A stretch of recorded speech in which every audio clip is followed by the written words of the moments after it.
नमस्ते दोस्तों। आज मैं आप लोगों से फाइनल पार्ट यानी कि पार्ट 2 ऑफ ब्लैक दहलिया यानी कि एलिजाबेथ शॉर्ट के मर्डर मिस्ट्री के बारे में बात करने वाली हूँ। पार्ट 1 में मैंने आप सबको एलिजाबेथ के बारे में जानकारी दी, उनके मर्डर सीन के बारे में, उनका कत्ल कैसे हुआ होगा उस बारे में, और इसके अलावा उनके रिलेटेड कुछ और जानकारी दी थी।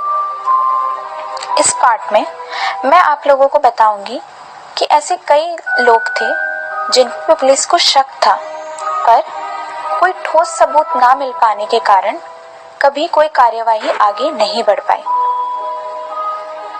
शुरू करते हैं वो लोगों से जिनका ये मानना था कि एलिजाबेथ कैरेक्टरलेस थी। लोगों ने इस बारे में कई सारी बुक्स में, अखबारों में और कई सारी जगह ये न्यूज़ फैलाई थी, कह सकते हैं अफवाह, कि एलिजाबेथ कैरेक्टरलेस होने के कारण उनका अफेयर कई सारे जाने माने हस्तियों के साथ रहा होगा। इन्हीं में से किसी जाने माने हस्ती के साथ वो शायद प्रेग्नेंट हो गई हो और अबॉर्शन और ये सारी चीज़ों को दूर हटाने के लिए, या कह सकते हैं किस्सा ही खत्म कर देने के लिए, उनमें से किसी ने एलिजाबेथ को एक मॉब या गैंगस्टर द्वारा मरवाया होगा। ऐसे ही केस में नाम आया था बक्सी सीगल का, पर इस बारे में भी कोई सबूत हाथ ना लगा। इसके अलावा ऐसे कई सारे लोग थे जिन्होंने अपने पिताओं पर और अपने परिवार वालों पर उंगली उठाई और उनको पुलिस के सामने लाकर खड़ा कर दिया। उनका ये मानना था कि या तो उनके फैमिली मेंबर्स या उनके पेरेंट्स भी इस केस से इन्वॉल्व हो सकते हैं। ये केस उस समय का इतना बड़ा केस था कि लोग किसी पे भी इल्जाम लगाने के लिए तैयार थे और थोड़ी देर की शोहरत पाने के लिए कुछ भी करने के लिए तैयार थे। इसी बीच जैनिस, जो जॉर्ज नोल्टन की बेटी थी, उन्होंने अपने पिता पर आरोप लगाया कि उनके पिता ने ही ब्लैक दहलिया का मर्डर किया था। जैनिस का ये मानना था कि उनके पिता का और एलिजाबेथ का अफेयर था। इसी कारण कुछ भी दोनों के बीच अनबन हुई होगी और शायद वो प्रेग्नेंट भी हो गई थी उनके पिता के बच्चे से। इसी वजह से जॉर्ज ने एलिजाबेथ की हत्या कर दी। पर पुलिस को इस बारे में भी कोई सबूत हाथ ना लगा और इसलिए उन्होंने जैनिस की बात पे ज़्यादा गौर नहीं किया। पर जैनिस अपने बातों पर अड़ी रहने वाली इंसान थी और उन्होंने एक राइटर के साथ मिलकर एक किताब लिखी, डैडी किल्ड ब्लैक दहलिया। इसके अलावा एक और इंसान जो पुलिस के शक के घेरे में आए थे, वो थे रॉबर्ट रेड मैनली। रॉबर्ट एक सोल्जर रह चुके थे और एलिजाबेथ के मर्डर के समय सेल्समैन का काम कर रहे थे। एलिजाबेथ और रॉबर्ट कई डेट्स पे एक साथ जा चुके थे। ये डेट्स तब शुरू हुए जब रॉबर्ट एक बस स्टॉप पर एलिजाबेथ को अपने साथ गाड़ी में बिठाने के लिए काफ़ी देर तक खड़े थे। पहले तो एलिजाबेथ नहीं मानी, कई बार नहीं मानी, पर आखिरकार हार कर वो उनके साथ गाड़ी में बैठकर घर पहुंच ही गई। इसके बाद रॉबर्ट कई बार एलिजाबेथ को डेट्स पर लेके गए, पर वो जल्द ही शक के दायरे से बाहर थे। इसके बाद आते हैं राल्फ एस्टेल पे। राल्फ एस्टेल केस पर काम करने वाले एक बहुत ही फेमस डिटेक्टिव थे। राल्फ ने कई सालों बाद ये बताया एक इंटरव्यू में कि उन्हें मर्डर के कुछ हफ्तों बाद ही मर्डरर का पता चल गया था। पर पूछे जाने पर उन्होंने नाम बताने से साफ इनकार कर दिया। उनका कहना था कि उन्होंने काफ़ी सारी खोजबीन की थी और उन्हें मर्डरर का पता तुरंत ही चल गया था, पर किसी कारणवश वो ये बात को आगे ना ले जा पाए। पर इनकी भी बात का कैसे विश्वास किया जाए अगर वो सस्पेक्ट का नाम ही नहीं देना चाहते थे। इसके अलावा वॉल्टर बेली और कई सारे आदमी और औरत को शक के दायरे में रखा गया था।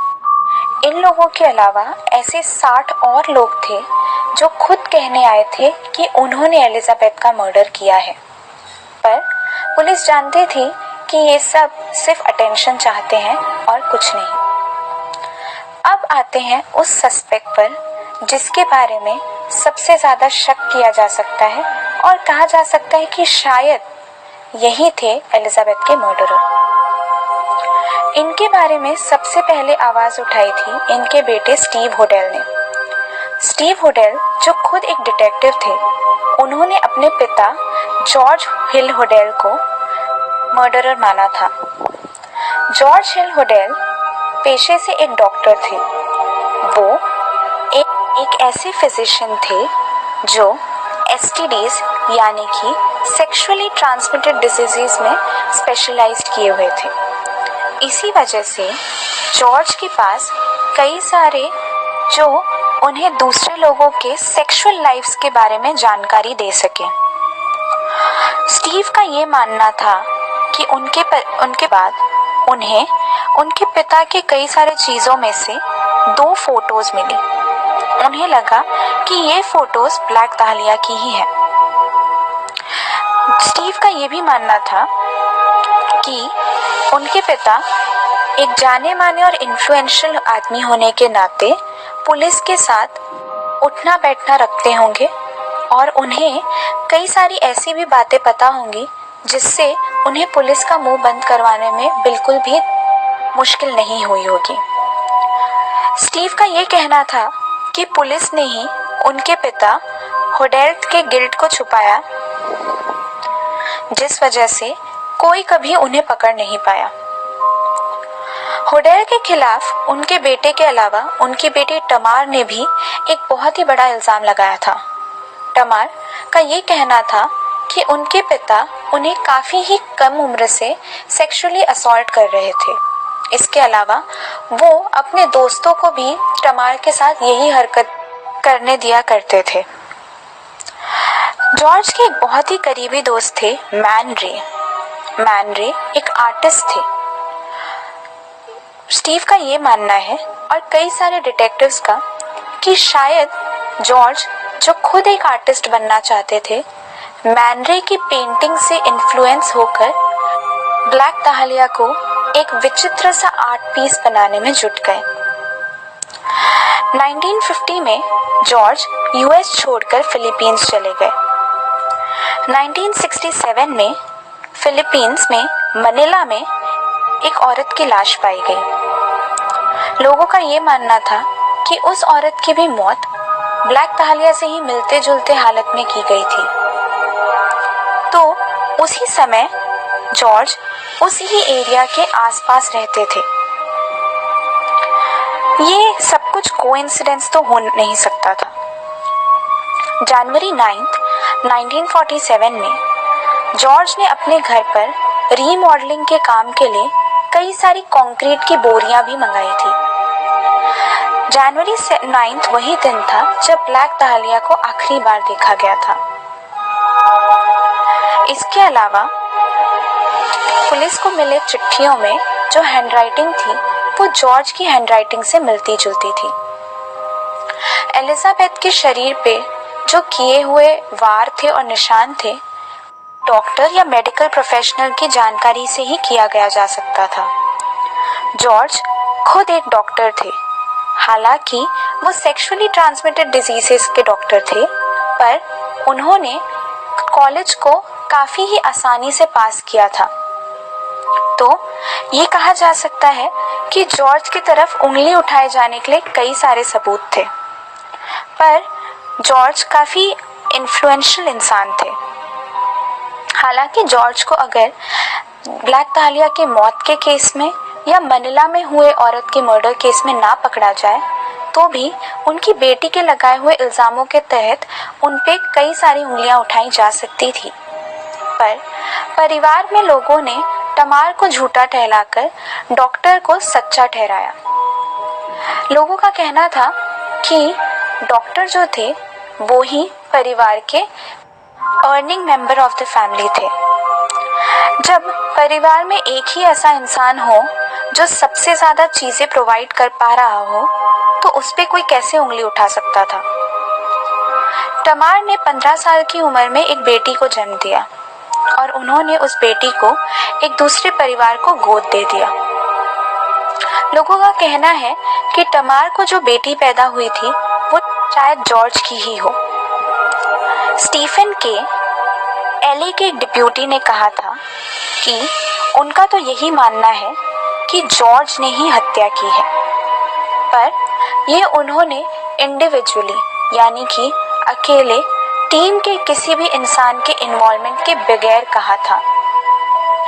तो हालांकि जॉर्ज पे सारी उंगलियां उठाई जा सकती हैं और ये कहा जा सकता है कि जॉर्ज एक क्रिमिनल माइंडेड इंसान तो थे ही, इन सब के अलावा जो सबसे बड़ा सबूत था वो ये था, पुलिस ने जॉर्ज के घर में उस समय एक रिकॉर्डिंग मशीन भी लगाई हुई थी।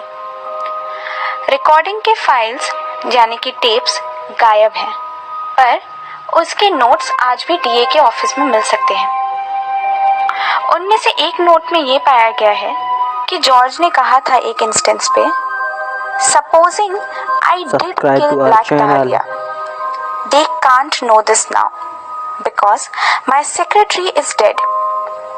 मतलब उन्होंने ये कहा था, चलो मान लेते हैं मैंने मारा था ब्लैक डालिया को, पर अब वो कभी ये जान नहीं पाएंगे क्योंकि मेरी सेक्रेटरी जो है वो मर चुकी है। 1990 में जॉर्ज यूएस लौट आए और 1991 में 91 की एज में उनकी मौत हो गई। स्टीफन के अनुसार तो जॉर्ज ही थे जिन्होंने एलिजाबेथ की हत्या की। जॉर्ज ने जिस तरीके के कंक्रीट की बोरियां मंगाई थी, वैसी ही एक बोरी एलिजाबेथ की लाश के पास भी पाई गई थी। कई सारे सबूत होने के बावजूद कभी कोई जॉर्ज के ऊपर ज्यादा देर तक कार्यवाही नहीं कर पाया, तो ये केस आज भी अनसॉल्व्ड है। ऐसे और कई केसेस सुनने के लिए प्लीज मेरे चैनल को लाइक और सब्सक्राइब जरूर करिएगा। Good night.